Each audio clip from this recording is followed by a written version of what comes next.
묵상 기도 드림으로 주의 일부 예배 시작하겠습니다.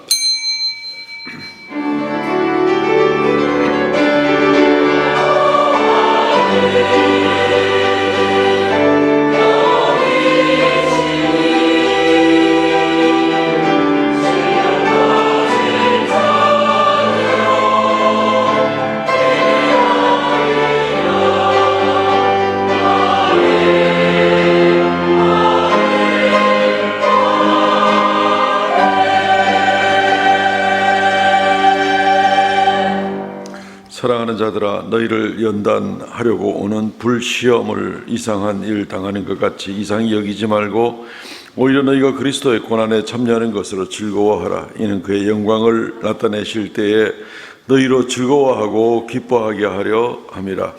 주 하나님 은혜를 감사합니다. 이 땅에 살면서 우리가 하나님의 자녀로 부름을 받고 주 앞에 경배하고 또 거룩한 성회로 모여서 예배할 수 있도록 은혜 주심을 감사하옵나이다. 오늘도 머리 숙여 경배하오니 좌정하사 주님 홀로 영광 받아 주옵소서. 우리의 인생이 끝날까지 주님 함께하여 주시오며 예배하는 하나님의 거룩한 자녀들을 축복하여 주시고 모든 범사가 주 안에서 형통케 되는 귀한 은혜를 허락하여 주옵소서. 예배의 시종을 주 앞에 의탁하옵고 예수님 이름으로 기도하옵나이다.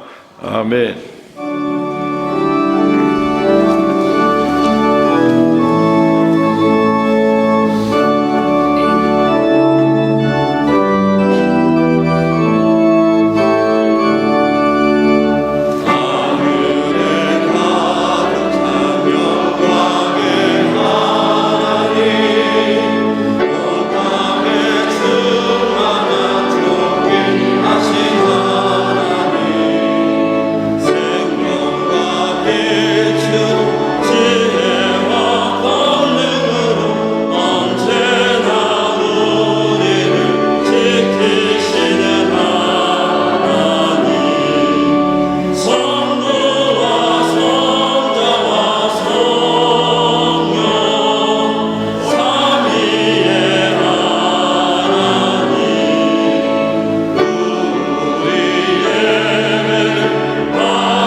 전능하사 천지를 만드신 하나님 아버지를 내가 믿사오며 그 외아들 우리 주 예수 그리스도를 믿사오니 이는 성령으로 잉태하사 동정녀 마리아에게 나시고 본디오 빌라도에게 고난을 받으사 십자가에 못 박혀 죽으시고 장사지 사흘 만에 죽은 자 가운데서 다시 살아나시며 하늘에 오르사 전능하신 하나님의 우편에 앉아 계시다가 저리로서 산자와 죽은 자를 심판하러 오시리라.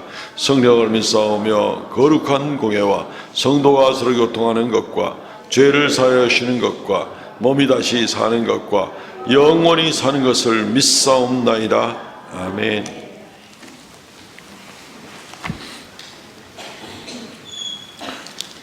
교동문 11번입니다. 시편 17편 말씀. 여호와여 의의 호소를 들으소서. 나의 부르짖음을 주의 하소서.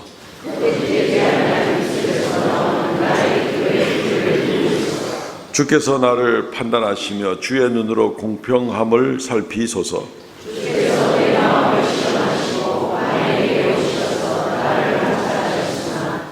흠을 찾지 못하셨사오니 내가 결심하고 입으로 범죄하지 아니하리이다.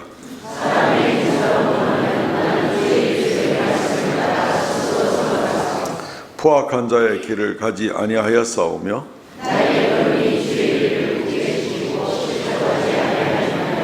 하나님이여 내게 응답하시겠으므로 내가 불렀사오니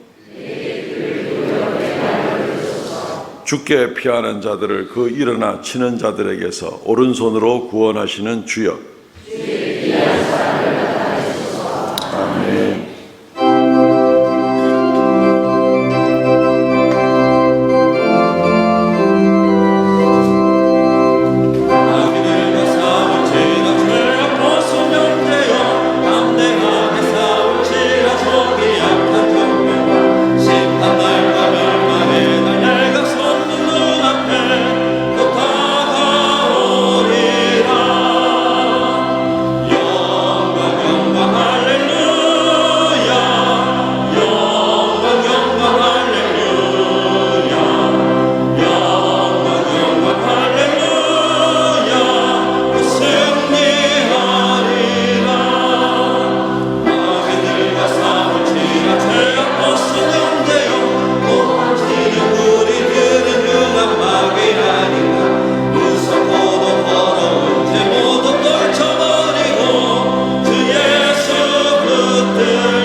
찬양받기에 합당하신 영광의 하나님 아버지, 차가운 겨울의 끝자락에서 만물을 새롭게 하시는 주님의 신비로운 섭리를 찬양합니다.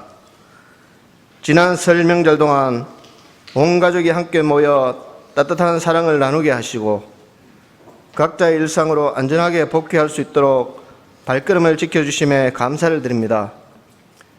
우리의 모든 만남과 쉼, 그리고 다시 시작할 수 있는 생명과 건강이 오직 주님의 전적인 은혜임을 고백합니다. 이 시간 온 마음을 다해 드리는 예배를 기쁘게 받아주시고 사모하는 심령마다 하늘의 신령한 은혜를 흡족히 내려주시옵소서. 명절의 분주함 속에 혹여 주님과의 깊은 교제를 소홀히 하지는 않았는지요.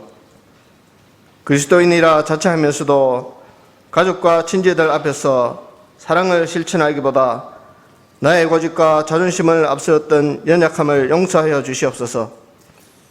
세상의 가축 안에 물들어 영원한 하나님 나라보다 눈앞의 안락함과 안위를 쫓았던 우리의 허물을 예수 그리스도의 보혈로 깨끗이 씻어 주시옵소서.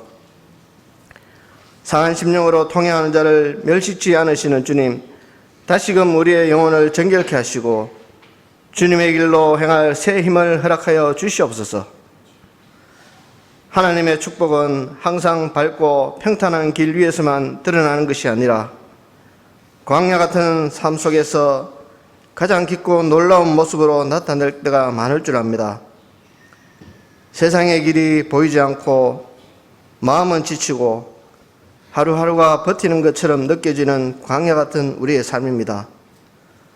하지만 주님 말씀에 모든 회복은 하나님의 손길이 가장 선명하게 드러나는 자리 광야에서 시작된다고 하셨사오니, 광야 같은 세상, 우리는 모든 것을 내려놓고 붙잡고 살았던 것이 의미를 잃고 스스로 해결할 힘도 사라지고 마음 깊은 곳에서 하나님만 바라보게 되는 자리로 이끌릴 때에 하나님은 우리에게 축복을 조용히 준비하실 줄 믿습니다. 주께서 우리에게 눈에 보이는 변화보다 먼저 마음을 새롭게 하고 지쳐있는 마음을 회복시키고 막혀있던 길에 새 희망을 비추시며 하나님의 손길이 오늘 우리에게 분명히 드러나게 하여 주시옵소서. 교회의 머리 되신 주님, 우리 교회가 이 시대에 주님의 마음을 시원하게 해드리는 건강한 공동체가 되기를 소망합니다. 담장을 넘어 소외된 이웃과 지역사회를 사랑으로 품고 구제하는 따뜻한 손길이 되게 하여 주시옵소서. 주님의 빚진 자로서의 사명을 잊지 않게 하시고 길 잃은 영혼들이 돌아와 참된 안식을 얻는 영적인 방주가 되게 하여 주시옵소서. 성도 간에는 서로의 아픔을 내 아픔으로 여기며 눈물로 중보하는 사랑의 공동체를 이루게 하시고 형식에 매몰되기보다는 성령의 역동적인 역사가 날마다 일어나는 살아있는 교회가 되게 인도하여 주시옵소서. 주님, 이 시간 육신의 질병으로 고통당하는 성도들을 기억해 주시옵소서.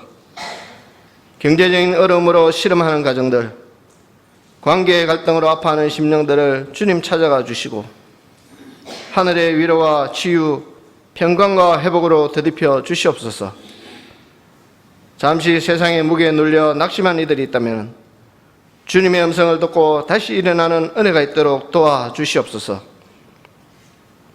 은혜로우신 하나님 아버지, 이 시간 단위에 세우신 담임 목사님을 성령의 능력으로 붙잡아 주시옵소서. 목사님을 우리 교회의 선한 목자로 영적인 지도자로 세워주셨사오니 영육간의 강건함을 더하여 주시고 선포하는 말씀이 살아있어 우리의 혼과 영과 관절과 골수를 찔러 쪼개는 역사가 일어나게 하여 주시옵소서.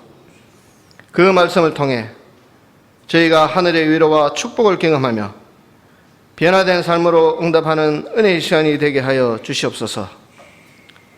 사랑의 하나님 아버지, 보이지 않는 곳에서 주님의 몸된 교회를 위하여 헌신하는 손길들이 있습니다. 주방에서, 주차장에서, 찬양대와 교사로, 안내로 섬기는 모든 성도들의 수고를 기억하시고 하늘의 신령한 복으로 채워주시옵소서. 오늘 드리는 이 예배가 사람의 눈을 즐겁게 하거나 만족시키는 예배가 되지 않기를 원합니다. 오직 주님만을 기쁘시게 하는 예배, 성령의 인도함을 받아 영으로 드리는 예배, 예수 그리스도 중심의 진리 안에서 드려지는 예배가 되게 하여 주시옵소서.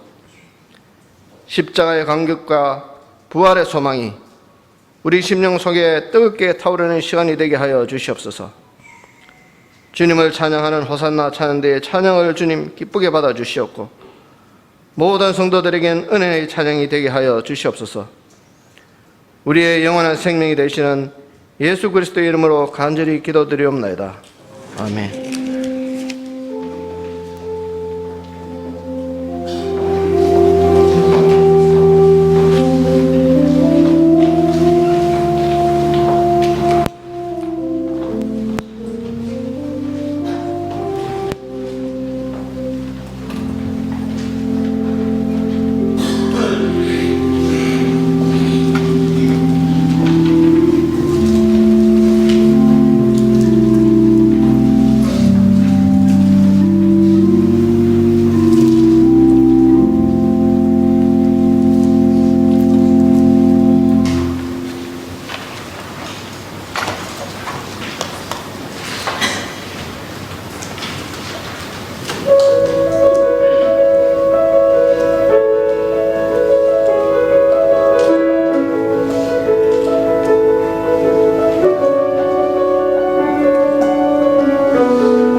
할렐루야. 귀한 찬송 감사합니다. 하나님 말씀 봉독하겠습니다. 누가복음 4장 9절로 15절 말씀까지 봉독하겠습니다. 또 이끌고 예루살렘으로 가서 성전 꼭대기에 세우고 이르되 내가 만일 하나님의 아들이거든 여기서 뛰어내리라. 기록되었으되 하나님이 너를 위하여 그 사자를 명하사 너를 지키게 하시리라 하였고 또한 그들이 손으로 너를 받들어 내 발이 돌에 부딪히지 않게 하시리라 하였느니라. 예수께서 대답하여 이르시되 주 너의 하나님을 시험하지 말라 하였느니라. 마귀가 모든 시험을 다한 후에 얼마 동안 떠나니라. 아멘. 오늘 지난주와 같은 제목으로 시험을 이기십시오 2 해서 말씀을 계속 선고해 보기를 원합니다. 지난 주간에 어떻게 명절들의 시험을 잘 이겼습니까? 예, 혹시 명절 때 또 혹시 성질 나고 뒤집어지고 이런 일 없었습니까? 예, 그런 일 없으시겠죠. 예. 얼마든지 단호하게 사탄아 물러가라 하는 그 마음을 가지고 아마 잘 이겨냈으리라고 믿어집니다. 시험을 우리가 잘 이기고 나면은 그 다음에 또 계속해서 또 밀려오는 시험들이 있는 것을 우리는 다 경험을 하고 또 알고 있습니다. 그때마다 우리는 결코 포기해서도 안 되고 또 여전히 시험에 넘어져서 그렇게 쓰러져도 안 되는 것을 우리는 알고 있습니다. 한 번밖에 없는 우리에게 있는 귀한 인생이기 때문에 시험에 걸려 넘어지게 그렇게 마치고 싶지는 않습니다. 그렇기 때문에 정말 끝까지 잘 분투하고 싸워서 어떤 종류의 시험이 계속해서 반복되어 오더라도 그때마다 싸워서 이겨야 되는 그런 투지, 하나님 앞에 믿음 생활을 우리가 승리하는 삶으로 잘 감당하기 위해서는 이런 어떤 결단과 투지가 굉장히 많이 필요합니다. 이런 각오 없이는 우리가 굉장히 소홀하고 또 애매한 신앙생활을 할 수도 있습니다. 이번에 이제 그 이탈리아 밀라노에서 진행되는 동계올림픽에서 우리나라에 처음 금메달을 안겨준 친구가 17살짜리 그 최가은인가 하는 그 친구입니다. 17살짜리 고등학생이 세계에서 최고자는 금메달을 했는데 이 친구가 종목이 뭐냐면 그 스키보드 판때기 하나 타고 다니는 건데 무슨 뭐 하프 파이프 뭐 이래 보드가 있습니다. 이 파이프 절반 잘라 놓으면 이렇게 긴 파이프 밑에 홀처럼 생긴 그런 모양이죠. 이제 그 크죠. 이제 얼음을 눈을 같이 덮어 놓은 이제 그걸 타면서 여러 가지 점프도 하고 실력을 보여주는 건데 90.25점을 맞아서 세계 챔피언이 된 겁니다. 처음에 이 친구 경기를 3번 시도를 하는데 결승전에서 1차, 2차 시도를 할 때 보니까 저래 되겠나 싶었습니다. 왜냐하면 1차, 2차 시도 때 다 넘어졌거든요. 아이고, 좀 많이 아프겠다. 저 높은 데 떨어져가지고. 그게 높거든요. 이 파이프, 반쪽짜리 파이프 이 높이만 해도 높은 벽은 6m가 넘습니다. 그리고 거기서 또 점프해서 올라가면은 공중에 올라가는 높이가 최대한 4m까지도 올라가니까 이게 지금 뭐 10m, 11m가 높이 올라가 밑에서부터 치면 겁나는 거죠. 이제 스피드도 있고 위험하고 저런 데서 미끄러 넘어지면 큰일 나겠구나.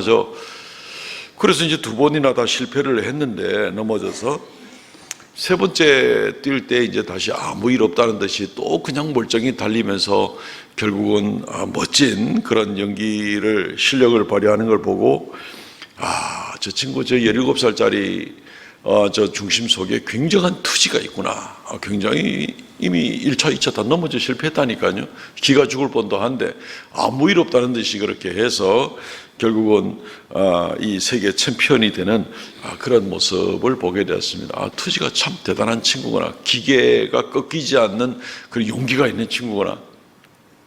쉽게야 했겠습니까? 나중에 뉴스를 잠깐 보니까 손가락 뼈 골절 3군데 됐다 그러더라고요. 예. 그런데도 결국 이겨낸 그런 모습을 보면서 결국 투지로 잘 감당해낸 그런 친구구나. 젊은 친구와 정신력도 참 대단하구나, 이런 생각을 가지게 됩니다.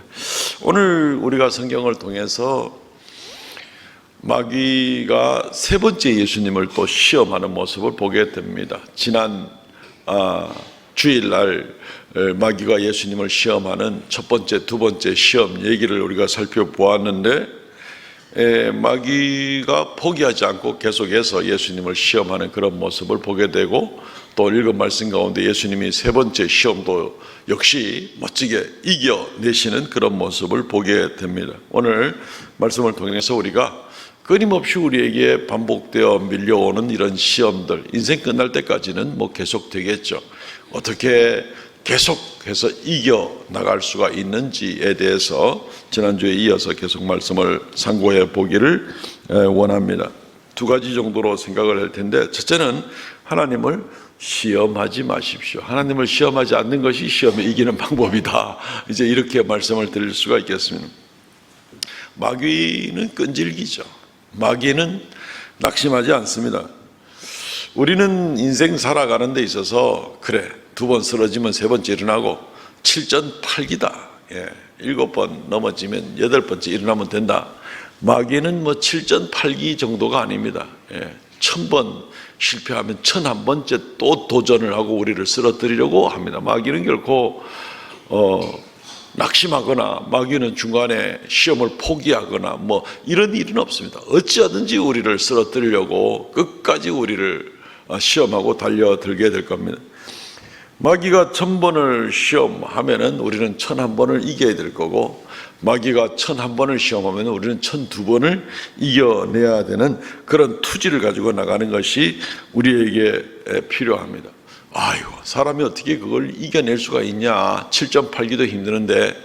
그렇지만 우리 주 예수님께서 마귀의 시험을, 어떤 종류의 시험이 오더라도 늘 이기셨으니 우리도 예수 안에 거하면서 넉넉히 시험을 이겨내실 수가 있으리라 믿습니다. 마귀가 어떤 시험을 합니까? 오늘 4장 9절로 11절 말씀 보면, 또 이끌고 예루살렘으로 가서 성전 꼭대기에 세우고 내가 만일 하나님의 아들이거든 여기서 뛰어내리라. 기록되었을 때 하나님이 너를 위하여 그 사자들을 명하사 너를 지키게 하시리라 하였고, 또한 그들이 손으로 너를 받들어 내 발이 돌에 부딪히지 않게 하시리라 하였느니라. 이 말씀 묵상하면서 정말 한 2가지 정도가 놀자로 참 이렇게 느껴지는데, 하나는 마귀가 참 영특하다는 겁니다. 영특하다는 겁니다.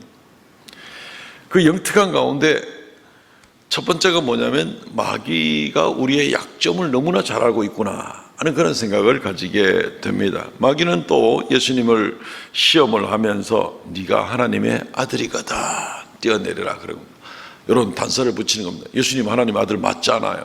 근데 네가 하나님의 아들이거든 이러는 겁니다. 만약에 예수님이 뛰어내리는데 하나님이 안 받아주시거나 또 예수님이 떨어져 다치거나 이러면은, 아이고 하나님은 하나님도 아니네, 자기 아들도 안 도와주시네. 또 예수님이 안 뛰어내리면 아이고 아들이라 하면서도 자기 아버지 하나님을 못 믿네, 그 겁이 나서 못 뛰네, 이런 식으로 얼마든지 이 아버지와 아들, 아버지가 아들을 결코 포기할 일이 없다는 어떤, 그것이 약점 아니고 그것이 강점이고 그것이 자랑거리지만 그 관계를 이용을 해서 예수님을 고리를 물고 시험을 하는 그런 모습을 보게 되는 겁니다. 그러니까 자극을 해서 예수님을 뛰어내리게 만들 이제 이럴 심산으로 하는 것이죠. 마귀는 이런 모습을 보면서 우리는 한 가지 분명하게 깨달아야 될 것이 있습니다. 그건 뭐냐면, 마귀가 우리의 약점을 잘 알고 있다는 겁니다. 마귀가 우리의 약점을 모를 것 같습니까? 나보다도 내 자신에 대해서 더 잘 아는 마귀입니다. 그리고 그 우리의 약점을 알 때 마귀가 그 약점을 사용하지 않을 것 같습니까? 반드시 사용합니다. 철저하게 사용합니다. 우리가 혹시 성질이 급해가지고 성급한 마음에 실수를 해버리면 마귀는 그걸 되게 좋아할 겁니다. 혹시 막 성질 나가지고 확 이혼이라도 해버려야 되겠다 하는 마음 가져본 분 계십니까? 혹시 막 성질 나가지고 이혼하면은 그것이 오히려 마귀가 시험을 하는 일이 될 수도 있습니다. 이거 막 이 세상 더러워서 못 살겠다. 내가 확 그냥 자살을 해버려야 되겠다. 내가 확 분노해야 되겠다. 원망해야 되겠다. 미워해야 되겠다. 마귀는 우리가 스스로를 컨트롤하지 못하도록 우리의 성격적인 연약함도 막 사용을 합니다. 남편이 아내에게, 아내가 남편에게 막 분노하면서 서로 미워하고 마치 무슨 원수 마귀하고 싸우듯이 그렇게 막 치열하게 싸우는 그런 모습들이 혹시 있을 때 마귀는 그걸 이용을 합니다. 우리의 잘못된 부끄러운 성격들을 이용하는 그런 모습들을 보게 되는 겁니다. 자기 혀를 컨트롤하지 못하는 사람은 그 혀를 마귀가 이용을 합니다.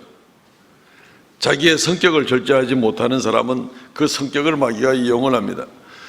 자기의 탐욕과 음란한 모습들을, 혹시 그런 욕심이 연약함에 있는 사람들은 마귀는 또 그러한 생각들을 마귀는 우리의 약점으로 이용을 하려고 할 겁니다. 뭐라도 마귀는 이용을 합니다. 마귀가 쓸 수 있는 카드가 몇 가지라고 생각을 하십니까? 아담과 하와는 탐욕과 교만에 약했습니다. 그래서 하나님같이 되리라 하는 말을 듣고는 하나님이 금하신 금단의 열매를 먹게 된 것이죠. 노아는 술에 약해가지고 술 취하고 나서 벌거벗고 나중에 자기 아들 손주를 자기 입으로 저주하는 그런 모습을 보게 됩니다.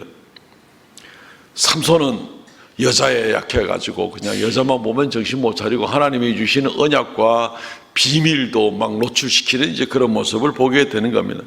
바울과 선교 여행을 하던 데마는 세상을 사랑하는 것 때문에 바울을 버리고 세상으로 돌아갔습니다. 베드로는 주변 환경에 두려움을 많이 느끼는 사람이라서 이 담력이 너무 약한 그런 부분이 약점이기 때문에 그걸 이용을 해서 위협할 때 베드로는 예수님을 3번이나 모른다고 부인을 했던 그 일을 우리는 생각해 볼 수 있습니다. 사람들은 약점이 누구나 있을 수 있죠. 나의 약점은 무엇인가? 돈이라면 그냥 사죽을 못 쓰는 뭐 그런 약점이 나한테 있는 것인가? 자존심이라면 정신 못 차리는 그것이 나의 약점인가? 아니면 나의 인기와 나의 영향력이 혹시 나의 발목을 잡고 있지는 않는가? 거기에 매여가지고 주님도 형제도 뭐고 없이 말이죠. 우리의 약점을 마귀가 잘 압니다. 그러므로 우리는 우리의 약점을 잘 알고 보강을 하도록 해야 됩니다. 주님, 저는 이런 부분에 약합니다. 저를 도와주십시오 라고 보강을 하는 것이 정말 지혜롭게 시험을 이기는 것을 준비하는 방법이 될 겁니다. 마귀는 또한 영특하다 그랬는데 어느 정도로 영특하냐면 하나님 말씀도 참 교묘하게 잘 사용합니다. 이단들도 영특해 놓으니까 하나님 말씀을 막 사용을 해가지고 그것을 가지고 비틀고 왜곡을 해가지고 하나님 말씀을 오해하게 만드는, 하나님 말씀을 사용하는 것 같은데 근데 결국은 나중에 이상한 데로 이끄는, 그렇지만 어쨌든 영특한 짓을 하고 있는 것을 보게 되는 겁니다.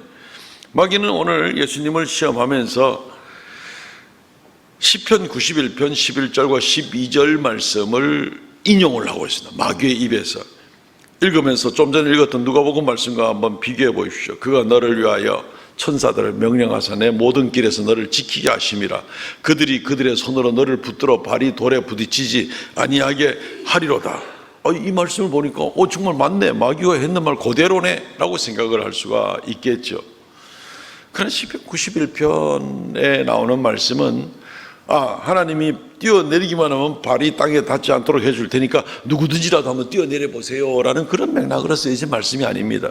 시편 91편 1절부터 10절까지 내용을 쭉 읽어보면 하나님께서 하나님을 의지하는 자에게 피난처가 되시며 하나님을 의지하는 자에게 질병이 낫게 하시며 밤에와 낮에와 전쟁과 악한 자의 복수와 여러 가지 함정으로부터도 우리를 지켜주실 것이며, 마치 이것은 무엇으로 비유할 수 있냐면 우리가 높은 데 떨어져서 어쩔 수 없는 중력에 의해서 어쩔 수 떨어질 수밖에 없고 크게 다칠 수밖에 없어도 하나님께서 기적과 능력 가운데서 우리를 보호해 주시며, 이런 얘기인 거죠. 어떠한 인간의 힘으로도 어쩔 수 없는 그런 상황에서도 하나님은 넉넉히 지켜주시니 내가 하나님을 찬양하리로다. 주여 감사합니다, 감사합니다. 하나님께 영광을 돌리는 그 감사의 신앙 고백의 맥락에서 지금 시편 91편 11절 12절 말씀을 지금 하고 있는 겁니다. 이 문맥 가운데 나오는 것을 마귀는 11절과 12절만 똑 띄어가지고 거 봐라, 뛰어내리면 받아준다고 안 하더냐, 그러니까 니도 한번 뛰어봐라, 이렇게 말을 살짝 왜곡을 해가지고 하나님을 테스트해 보라는 것이 되는 것이죠.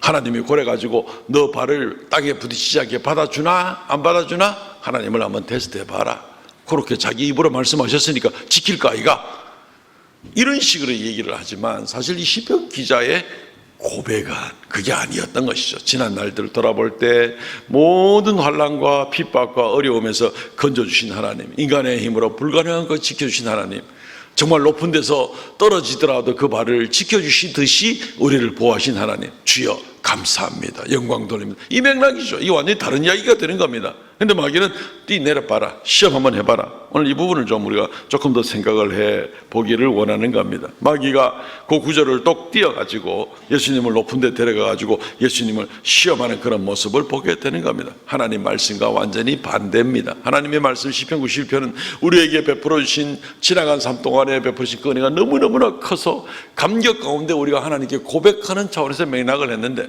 마귀는 이것을 가지고 하나님을 시험을 해봐라, 그 말이 맞나 틀리나 하나님 말씀을 의심해 가면서라도 테스트해봐라, 이렇게 나가고 있는 그런 모습을 보게 되는 것이죠. 예수님께서 이게 단호하게 대처하고 있습니다.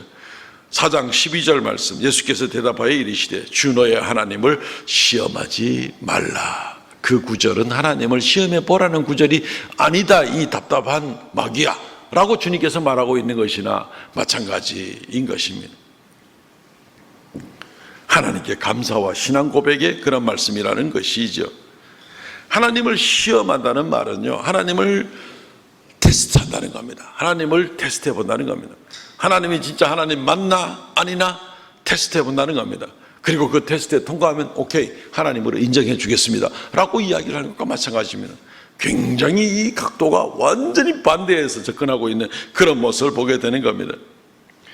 주님께서 이 말씀은 신명기 6장에서도 말씀을 했는데, 똑같은 말씀을 신명기 6장도 보겠습니다만, 그 신명기 6장에 하시는 말씀을 하신 그 배경의 말씀이 뭐냐면 출애굽기 17장에 나오는 말. 무슨 말이냐면은 이스라엘 백성들이 이미 하나님의 놀라운 10가지 에집트를 심판하는 이 일로 말미암아 구원해 주시고 홍해를 건너게 하시고 광야에서 이끌어내시는 그런 모습일 때에 엄청나고 놀라운 능력의 은혜를 받으면서도 불구하고 이스라엘 백성들이 하나님을 믿지 못하는 겁니다. 조금만 배고프고 조금만 목마르면 그냥 불평불만하고 하나님 원망하고 모세에게 돌을 던지려고 그러고 막 그러는 겁니다.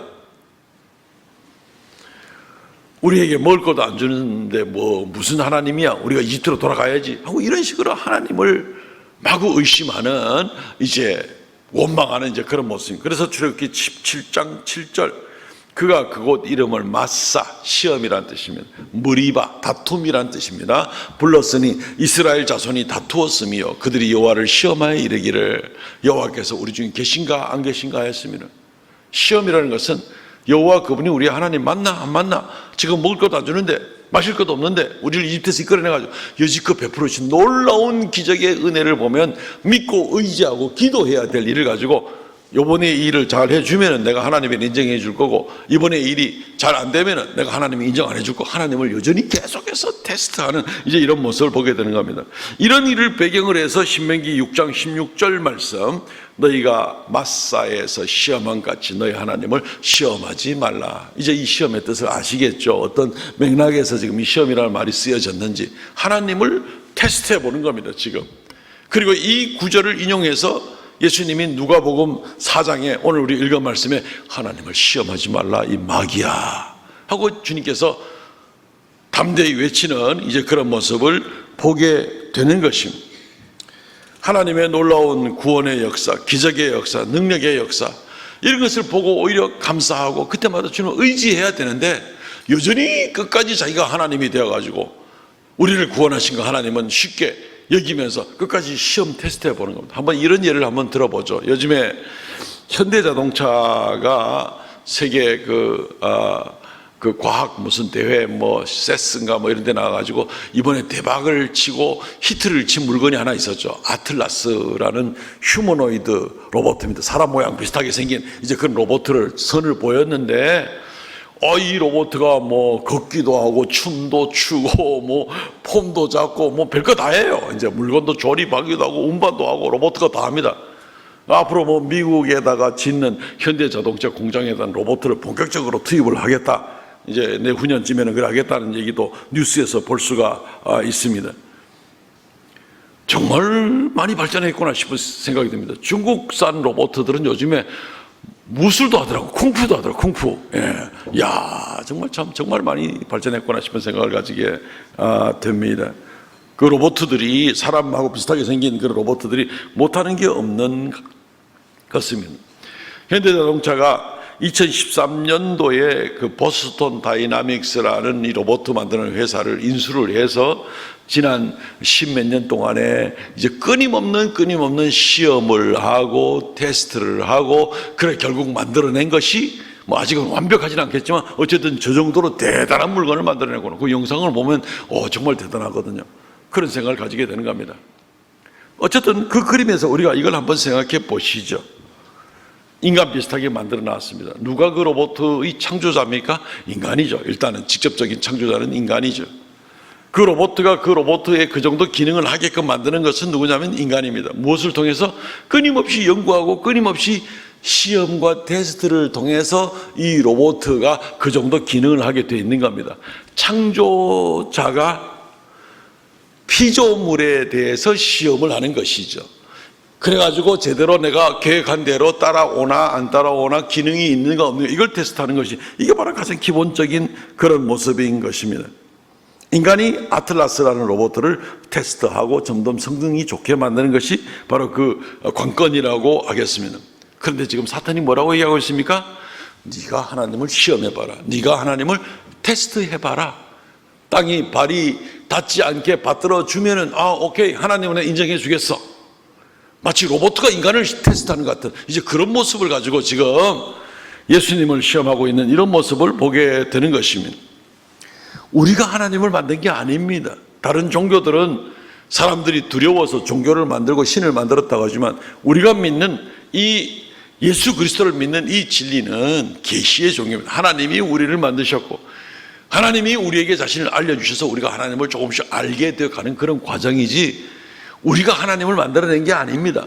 하나님이 창조주고 우리가 피조물이 되는 것입니다. 하나님은 우리를 시험하실 수 있습니다. 우리의 믿음이 제대로 연결해가고 있나 안 있나 우리가 하나님을 시험할 수는 없는 겁니다. 하나님 오케이 됐어 그만하면 됐어. 그러면 하나님으로 여기는 것이 아니라 인간의 피조물 정도로 만드는 겁니다. 내가 만든 저 아틀라스 로봇 정도 역할을 제대로 하나 못하나 보자. 하나님을 그 정도로 만들어 버리는 것이죠. 하나님을 시험한다는 얘기는 하나님을 나의 피조물로 만들어 버리는 것도 마찬가지인 그런 모습을 보게 돼요. 이거야말로 끔찍한 신성 모독죄가 되지 않을 수가 없는 겁니다. 이런 죄가 세상에 어디 있습니까?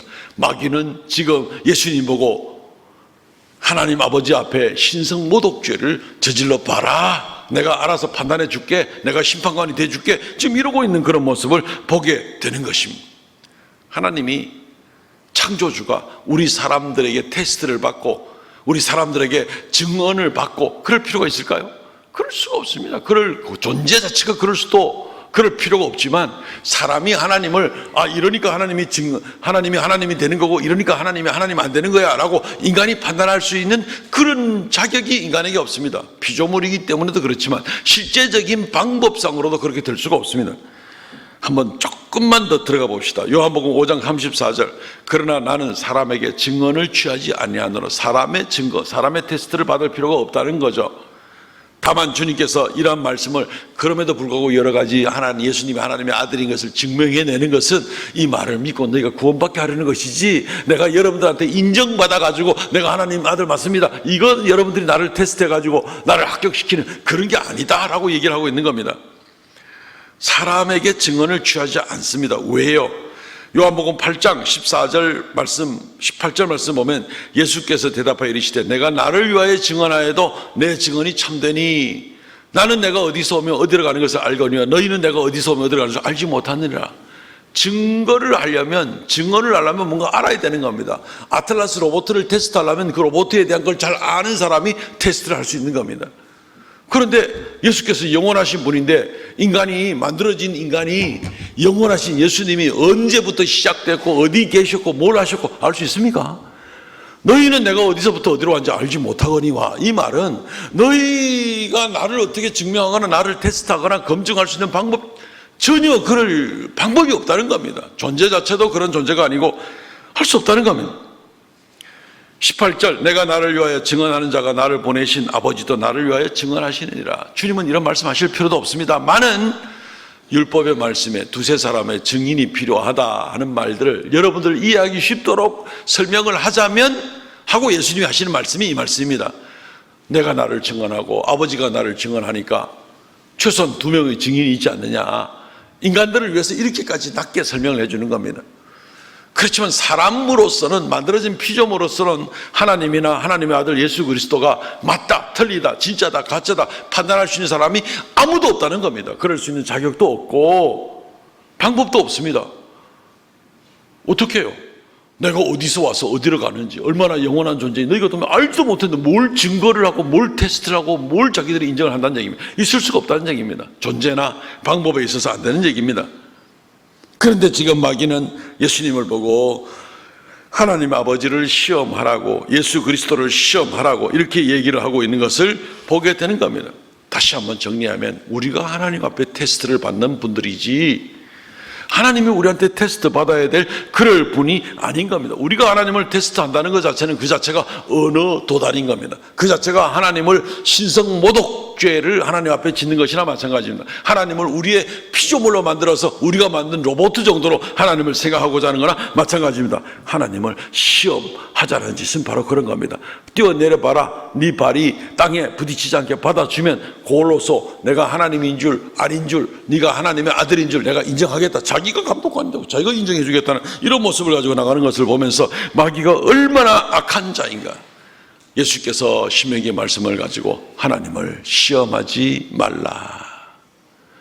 누가 감히 하나님을 테스트한다는 말인가 하고 마귀에게 담대하게 외쳤던 그런 모습을 보게 되는 겁니다. 사랑하는 성도 여러분, 우리가 시험을 당할 때에 이 근본적인 관계, 하나님과 나와의 관계를 명백하게 우리가 분명히 세워놓고 나갈 필요가 있습니다. 사람들은 우리 보고도 여전히 많은 시험을 하게 될 겁니다. 네가 하나님 아들이라며, 하나님 딸이라며, 하나님이 살아계시다며 한번 증거를 해봐, 증명을 해봐, 하나님을 좀 보여줘 봐봐, 그럼 내가 믿어줄게. 그래가지고 믿을 사람 아무도 없습니다. 믿음은 하나님 주시는 선물이지 내가 뭔가를 증명해 준다고 해서 그 사람들이 예수 믿게 되는 게 아닙니다. 성령의 주시는 선물이 바로 믿음이라는 것입니다. 예수 그리스도께서 그 많은 기적과 그 많은 놀라운 것을, 많은 것을 증명을 해주고 보여주셨는데도 불구하고 사람들의 마음이 강팍하니까 믿지 않았죠. 또 한 번 얘기하니까 내가 너희들에게 더 이상 기적을 베풀지 아니하고 요나의 기적밖에는 내가 더 이상 보이지 않겠다. 인간이 얼마나 강팍한 그런 모습에 주님께서 한탄조로 하신 말씀을 우리가 보게 되는 겁니다. 우리는 하나님의 아들인 줄로 믿습니다. 하나님이 나의 하나님인 줄로 믿습니다. 나의 창조주인 줄로 믿습니다. 나의 모든 것을 주관하시는 분인 줄로 믿습니다. 그리고 우리를 분명히 고난과 여러 어려움에서도 건져내실 분인 줄도 믿습니다. 설사 그렇지 않다 하더라도 그 고난에는 의미가 있어서 여전히 하나님의 영광을 드러내게 하실 오묘한 섭리가 있는 줄도 믿습니다. 새벽 예배 때도 잠시 언급을 드렸지만 다니엘의 세 친구를 한번 보십시오. 이 메소포타미아 황제들 앞에, 그 신상 앞에 절하라는 그 절을 우리는 할 수 없습니다. 하나님 앞에, 신상 앞에 절 못하고 하나님께만 우리는 경배할 뿐입니다. 그래가지고 저 풀무불에 집어 던졌잖아요. 용광로 속에. 그럴 때에, 협박을 할 때에 이 다니엘의 세 친구들이 뭐라고 말합니까? 하나님께서 우리를 건져내실 것입니다. 그러나 그렇게 하지 아니한다 할지라도 우리는 당신 신상 앞에 절할 수가 없습니다. 풀무불 속에서도 내가 하나님께 테스트를 받아야 되는 입장이지, 풀무불 속에 들어가 보고 내가 하나님을 판단하겠다 이런 자리는 취하지 않겠다는 겁니다. 이게 바로 우리가 하나님 앞에 서야 될 그럴 입장인데, 세상이 우리에게 도전장을 던지고 한번 해봐라, 네가 뭐 예수 잘 믿는다며, 하나님 살아계시다며, 하나님 보여줘봐, 내가 믿을게, 온갖 소리를 하고 나가는 그러한 하나님을 시험하는 일들이 있을 때 우리는 뭐라고 대답을 하고 있습니까?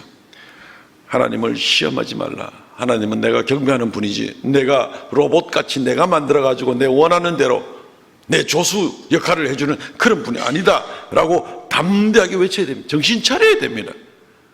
나도 모르게 그냥 세상 사람들의 생각처럼 빠져가지고 툭 하면 그냥 하나님을 시험하고, 성경 말씀은 하나님을 시험하지 말라 그랬는데, 시험한다는 얘기는 뭐냐면 확신이 없다는 얘기입니다. 인정을 내가 좀 해줄 수 있어야 되겠다는 얘기입니다. 하나님이 나한테 테스트 받아야 됩니까? 나한테 인정받아야 하나님이 되십니까? 그럴 수는 없는 것이죠. 그럴 수 없는 것이죠. 그 말은 곧 내가 하나님을 못 믿는다는 얘기입니다. 의심을 가지고 한번 좀 더 확인 작업을 거쳐봐야 되겠다, 그 말이 되는 거죠. 굉장히 위험하기 짝이었습니다. 하나님을 시험하는 사람은 오히려 믿음이 없는 사람이라고 볼 수가 있습니다. 하나님께서 나한테 성공을 주시지 않으면 하나님 살아계신지 안 계신지 몰라, 그때 가봐야지 뭐 하고 이야기를 하는 그런 모습이 우리에게 혹시 있지는 않습니까? 내가 하나님한테 이것도 주세요 저것도 주세요 간구하다가 하나님이 그것을 내 원하는 걸 주시지 않으면, 그럼 하나님 안 계신가 보지?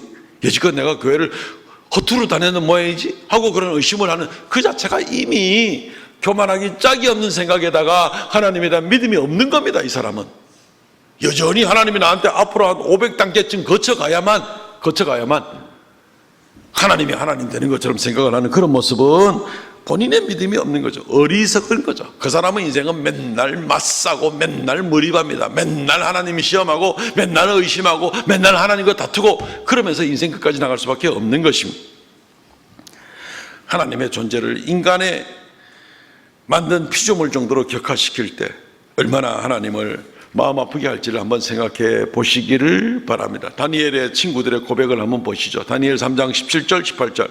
왕이여, 우리가 섬기는 하나님이 계시다면 또는 계실진데, 이렇게 맞겠죠. 우리를 맹렬히 타는 풀무불 가운데서 능히 건져내시겠고 왕의 손에서도 건져내시리이다. 그렇게 아니하실지라도 왕이여, 우리가 왕의 신들을 섬기지도 아니하고 왕이 세우신 금 신상에게 절하지도 아니할 줄 아옵소서. 확실한 자세가 되는 것을 그렇게 알 수가 있습니다. 오늘 말씀 가운데 두 번째는, 이제 시간 다 됐는데 이제 두 번째가 좀 언제 끝나겠나, 그죠? 짧게 2, 3분 만에 마치겠습니다. 성령을 의지하십시오. 이거 시험을 이기는 방법이 되는 겁니다.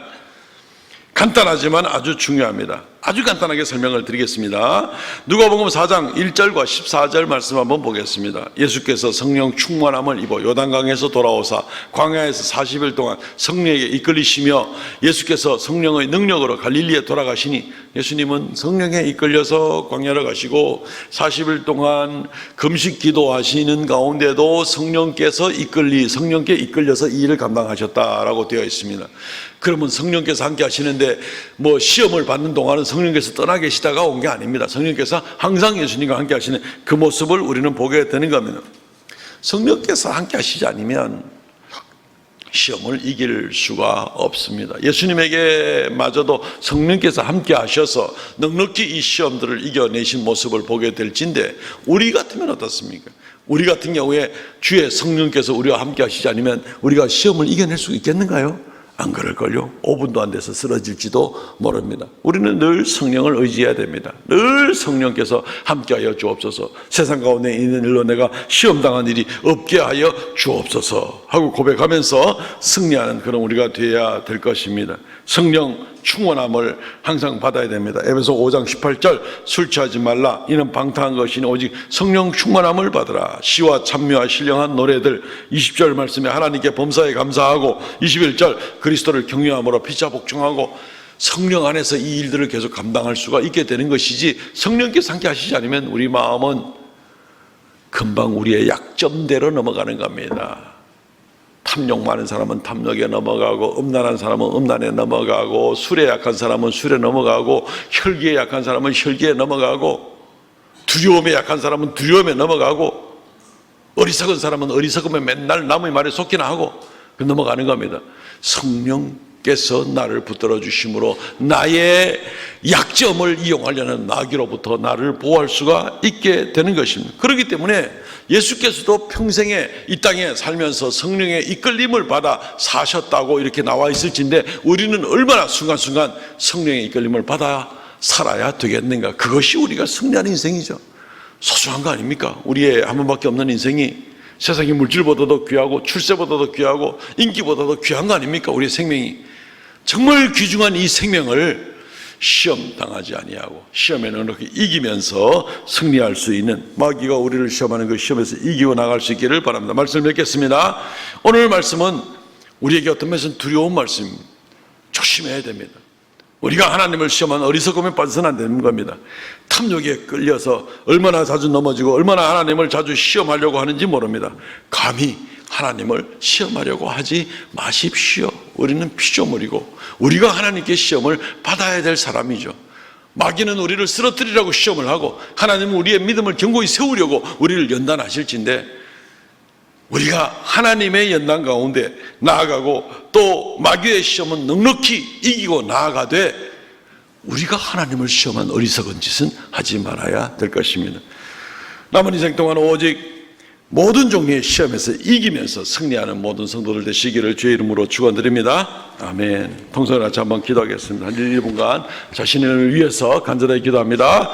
하나님 아버지, 은혜를 감사합니다. 주님께서 지키시고 아버지께서 오늘까지 인도하여 주셨을진데 하나님이여, 우리는 자주 넘어지고 자주 쓰러지고 아버지 하나님이여, 너무나 교만하고 악하여서 감히 하나님을 시험하는 일들을 빠지고 신성모독죄를 짓는 어리석은 일들에 빠질 때가 얼마나 많습니까? 오 주 하나님, 우리가 지고하신 하나님, 창조주 하나님, 나의 주 나의 하나님 앞에 무릎을 꿇고 그리 아니하실지라도 내가 오직 하나님만 경외하고 나가는 그런 믿음의 고백을 가지고 나아가게 하여 주시고 끝까지 주의 성령을 의지함으로 말미암아서 넉넉히 모든 싸움을 이기고 나가는 그런 귀한 성도들 다 되도록 은총 허락하여 주시옵소서. 역사하여 주시옵소서. 긍휼을 더하여 주시옵소서.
우리가 하나님의 피조물로 하나님의 자녀된 백성들로 우리의 본분을 지키고 하나님께 영광 돌리며 살아가는 우리가 되게 하여 주옵소서. 이 시간 아버지 앞에 11조 예물, 감사 예물, 또 정한 예물, 또 오늘은 특별히 전자오르간 구입을 위한 특별 헌금을 아버지 앞에 정성껏 올려드렸습니다. 하나님께서 연락하여 주옵시고 우리가 우리의 심령으로 또 춤추며 소고치며 악기로 또 모든 것으로 범사의 모든 삶의 열매로 하나님께 영광 돌리기 원하올 때 주님 연락하여 주옵소서. 영광받아 주옵소서. 드린 손길마다 주님께서 축복하여 주시고 아버지 하나님 모든 삶에 부족함이 없이 넉넉히 공급하시고 이끌어주시는 하나님을 의지하고 승리하는 모든 성도들 되도록 은총 허락하여 주옵소서.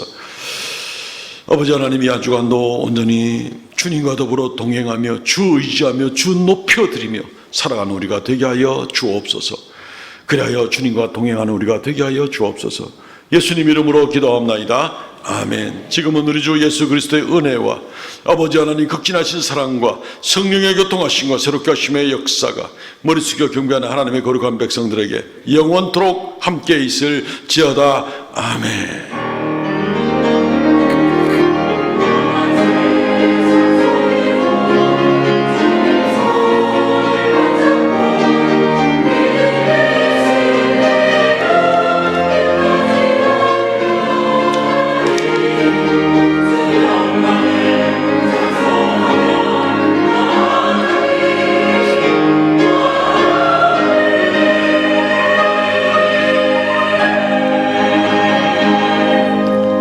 예배를 마쳤습니다. 우리 전후자로 인사합시다. 오늘은 조금 경고성 인사를 합시다. 하나님을 시험하지 마십시오. 하나님을 시험하지 마십시오. 아멘. 아멘. 기분 나쁘게 인사 받지 마시고 아멘으로 그 인사를 더 받으면 좋겠습니다. 예, 주보를 참조해 주시면 광고 말씀드립니다. 이번 주 읽을 말씀 에스라서에서 욥기까지입니다. 예, 오늘은 선교 헌금 드리는 주일입니다. 예, 국내외 선교 헌금을 1부, 2부 시간에 또 오후에 또 시간이 있으니까 오후에 드려주시면 한꺼번에 다 취합해서 국내외 선교에 확실하게 귀하게 쓰임받도록 그래야겠습니다. 오늘부터는 국내외 선교 헌금을 계좌로 할 수 있도록 또 그렇게 편의를 도모해 놓았습니다. 주보 5면에 보면은 국내 해외 선교헌금 계좌 번호가 있습니다. 그래서 국내 선교 헌금을 뭐 네 번째 주간에 또는 한 달 중에라도 어느 때라도 또 국내 선교 헌금 드리실 분들은 계좌로도 보내주시면 됩니다. 이 계좌는 우리 교회 각 기관마다 우리가 고유한 그 법인 통장들을 다 가지고 있는데 그 계좌 번호입니다. 국내외 각각 그 선교팀 이 관리하는 그러한 교회 계좌가 됩니다. 그렇게 활용해 주시면 도움이 되겠습니다. 예, 다음 주 오후 예배는 이남전대 헌신 예배를 드립니다. 말씀은 주감교회 하원식 목사님께서 전해 주시겠습니다. 기도해 주시고요. 예, 오늘 특별 헌금 오르간 구입을 위한 특별 헌금을 하게 되었습니다. 혹시 오늘 못하신 분이거나 또 까먹었거나 하는 분들은 다음 주에 해주셔도 고맙겠습니다. 2부 예배 후에 베데스다 선교팀 전체 모임이 있습니다. 봄 성경학교를 위한 초등 1, 2부 학부모 모임이 있습니다. 위에서 많이 기도해 주시고 초등 1, 2부 1학년부터 6학년까지 학부모들은 꼭 오늘이네요. 오늘 오후 12시 50분 교육관 4층 초등 1부실에서 모여주시면 좋겠습니다. 봄 캠프를 위해서도 의논도 나누고 자문도 구합니다. 따뜻한 커피와 샌드위치가 준비되어 있습니다. 많이 참석 바랍니다. 정기당의 모임이 있습니다. 삼성 제자훈련원 훈련생 모집합니다. 제자반과 사역자반 많이 신청해 주시기 바라고요. 이번 금요 성령 집회는 식공동체 성기고 오늘 점심 식사는 최교윤 장로님, 박복희 권사님 가정에서 섬깁니다. 감사드립니다. 성경 완독자 우리 이재욱 장로님, 최교윤 장로님 수고 많으셨습니다. 결혼식 있습니다. 우리 정성환 군과 김지수 양, 아마 김지수 양이 좀 더 익숙해질 텐데 우리 정진숙 권사님의 첫째 딸입니다. 이번 주 토요일 날 결혼식이 있습니다. 10시 40분인데 교회에서는 9시 50분에 출발을 이래가지고 되나? 조금 더 일찍 가야 될 것 같은데 혹시 변경이 있으면 좀 시간을 다시 알려드려요. 일찌감치 좀 오십시오. 예, 그래서 늦지 않게 가서 또 우리 혼주들하고 인사도 나누고 또 기도하면서 축복하면 좋을 것 같습니다. 대구 M 스타 하우스 모닝 스타 홀 EF 한글 하나밖에 없네요. 대구자밖에 없네. 대구자밖에. 뭐 어쨌든 이렇답니다. 하여튼 뭐 알아서 오시든가 교회 오시든가 이렇게 해서 같이 가면 좋을 것 같습니다. 주보에 안 왔는데 우리 민병천 장로님 가정에 손녀가 엊그제 태어났습니다. 예, 오래 기다렸는데 우리 민성기 집사 가정에 출산하게 축하드립니다. 일어나서 배송 부르고 마치도록 하겠습니다.